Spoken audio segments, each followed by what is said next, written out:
যে কথা বলতে বলতে আমরা আজানে গেছিলাম, আজান শেষ হয়েছে। শেখপাড়ার রবিউল এই ধানের শীষ আমাদের সামনে নিয়ে এসেছে। শেখপাড়া রবিউল এই ধানকে আমরা কি করব? আগামী দিন যে নির্বাচন আসছে ফেব্রুয়ারি মাসে, সেখানে ধানের শীষ ছাড়া সারা বাংলাদেশে আর কিছু পাত্তা পাবে বলে আমার কাছে মনে হয় না। এবার সরকার হবে ধানের শীষের সরকার, যারা বাংলাদেশের মানবতা প্রতিষ্ঠা করবে, কৃষকের ন্যায্য মূল্য, উৎপাদিত দ্রব্যের ন্যায্য মূল্য নিশ্চিত করবে, শ্রমিকের ঘাম মোছার আগে যার পরিশ্রম নির্ধারণ করবে, বাংলাদেশের লক্ষ লক্ষ সক্ষম বেকারদের, শিক্ষিত অশিক্ষিত তাদের কাজের সংস্থান করবে, এই প্রতিজ্ঞা বিএনপি করেছে।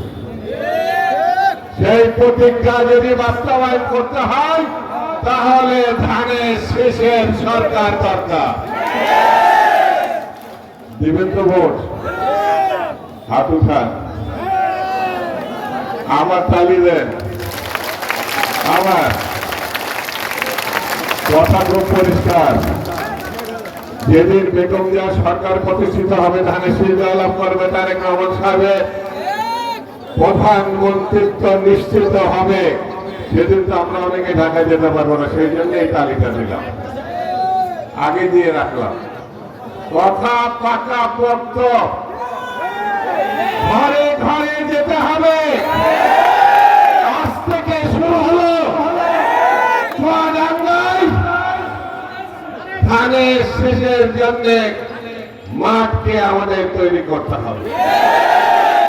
দুষ্ট কিছু মানুষ আছে, তাদের দুষ্ট কাজের জন্য আমাদের দল ক্ষতিগ্রস্ত হয়েছে। আমি দুঃখ প্রকাশ করছি, বিএনপির সিদ্ধান্ত আছে চাঁদাবাজরা বিএনপির লোক না,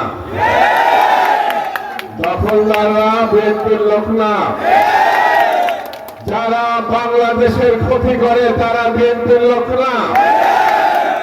এদেরকে ধরবেন, আইনের আওতায় যারা আছে তাদের কাছে দিয়ে দিবেন। এটা হচ্ছে বিএনপির রাজনীতি। বিএনপি মুক্তিযুদ্ধের দল, বিএনপি স্বাধীনতার দল, বিএনপি গণতন্ত্রের দল। এই জায়গায় আমাদের কোনো আপোষ নাই। তারেক রহমান, বেগম খালেদা জিয়া, শহীদ জিয়া যে আমাদের রাজনীতি শিখিয়েছে, সেই রাজনীতি হচ্ছে মানুষকে ভালোবাসার রাজনীতি, মানুষকে রক্ষার রাজনীতি, দেশকে রক্ষার রাজনীতি, স্বাধীনতাকে রক্ষার রাজনীতি।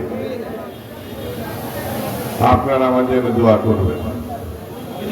ভালো থাকবেন। খুদা হাফেজ। বাংলাদেশ জিন্দাবাদ।